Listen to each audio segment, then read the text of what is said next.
సూర్యాపేట జిల్లా కేంద్రంలో వాణిజ్య భవన్ సెంటర్లో మాజీ మంత్రి బందూరి జానారెడ్డి గారి విశ్వమ్మ దగ్ధం చేయడం జరిగింది. అసలు ఈ దగ్ధం చేయడం గల కొంతమంది నాయకులు ఉన్నారు. ఆనాడు కేసీఆర్ చేసిన సమగ్ర కుటుంబ సర్వే ఆధారం ప్రకారం ఈనాడు కులగణన చేసిన విధానం చూస్తుంటే బీసీ 21 లక్షల మంది అక్షరాల 21 లక్షల మంది తగ్గడం జరిగింది. అదేవిధంగా చూసుకుంటే ఓసీలు మాత్రం ఆ రోజు కేసీఆర్ చేసిన దీనికి 16 లక్షల శాతం ఓసీలు పెరగడం జరిగింది. కావున ఇది ఈడబ్ల్యూసీ ఎత్తివేయాలని చెప్పని బీసీలందరూ బీసీ ఉద్యోగాలన్నీ కళ్ళదనుకొని పోతున్న క్రమంలో మేమంతా ఈడబ్ల్యూసీ రద్దు చేయాలని చెప్పని మేము పోరాటం చేస్తుంటే ఆ రోజు పెరగని బీసీలు ఈ రోజు ఓసీలు పెరుగుతారా, బీసీలు పెరుగుతారా? బీసీలు పెరగాల లెక్కకి ఓసీలు పెరగడం జరిగింది. కావున దీన్ని మేము ఖండిస్తూ ఇది జానారెడ్డి గారి నేతృత్వంలో జరిగింది కాబట్టి ఆయనను సూర్యాపేట నడి సెంటర్లో సూర్యాపేట జిల్లా వాణిజ్య భవన్ సెంటర్లో ఆయన దిష్టిబొమ్మ దహనం చేయడం జరిగింది. ఈడబ్ల్యూసీ కోటా కింద బీసీలు తీసుకోవాల్సిన ఉద్యోగాలు అక్రమంగా ఓసీలు తీసుకోవడం జరుగుతున్నది. దీన్ని గమనించి వాళ్ళ శాతం పెరిగే విధంగా వాళ్ళు రాసుకోవడం కాకుండా బీసీలకు అన్యాయం చేస్తున్నారు. ఈ 21 లక్షల మంది తగ్గించడం అనేది దుర్మార్గమైన చర్య. దీనిని మళ్ళా సవరణ చేయాలి. దీన్ని ఖండిస్తూ ఈ విధంగా ఈనాటి కార్యక్రమానికి వచ్చిన బీసీ సోదరులందరికీ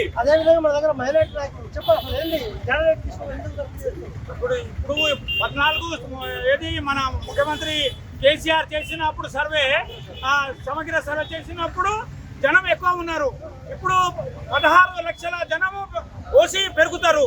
ఇప్పుడు 21 లక్షల బీసీ తగ్గిపోతారు. ఇది ఎక్కడ సర్వే చేసినారు? ఇది ఇంత అన్యాయం ఎక్కడిది? అన్యాయం ఇది ఏం జరుగుతుంది చెప్పండి మీరు. కారణం ఏంటి? ఇప్పుడు దీనంతటికి కారణం వీళ్ళు మొత్తం రెడ్డిలు మొత్తం ఏకమైనరు. మన జిల్లాలో ఇప్పుడు ఉమ్మడి నల్గొండ జిల్లాలో ఉన్న రెడ్డిలు మొత్తం ఏకమై దాంతోపాటు జానారెడ్డి గారు కూడా దీనికి సపోర్ట్ చేసి దీనికి మొత్తం రాసేది మొత్తం ఆయన క్రియాకర్త కర్మ మొత్తం జానారెడ్డి గారే.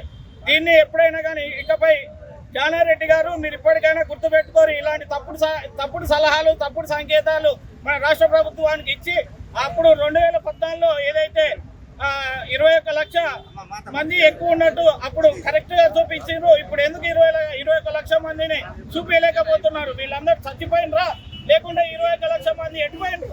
మీరు వీళ్ళందరికీ సమాధానం చెప్పాలి. ఖచ్చితంగా రానున్న రోజుల్లో బీసీ వర్గం ఖచ్చితంగా మేము మేల్కొంటాము. బీసీలదే రాజ్యం, ముందు రోజుల్లో బీసీలదే రాజ్యం అవుతుంది. ఓకే, బీసీ దగ్గర కావచ్చు, ముస్లిం మైనారిటీ దగ్గర కావచ్చు, చెప్పేది ఏంటంటే సమగ్ర సర్వేలో జరిగినటువంటి సర్వే విధానం కావచ్చు, లేకపోతే సర్వేకు వ్యత్యాసం కనిపిస్తుంది. ఖచ్చితంగా ఇదంతా కూడా ఈడబ్ల్యూసీ కోటాలో వస్తున్నటువంటి రిజర్వేషన్ల ప్రక్రియకు ఎంత వచ్చింది. ఇదంతా కూడా జానారెడ్డి చేసినటువంటి నాటకమే. అందుకే బీసీలు తక్కువ చూపించడం జరిగింది, ఓసీలు ఎక్కువ చూపించడం జరిగింది. అందుకే ఈరోజు సూర్యాపేట జిల్లా కేంద్రంలో బందూరి జానారెడ్డి గారు విశ్వమ్మ దగ్ధం చేశామని కూడా పేర్కొంటున్నారు.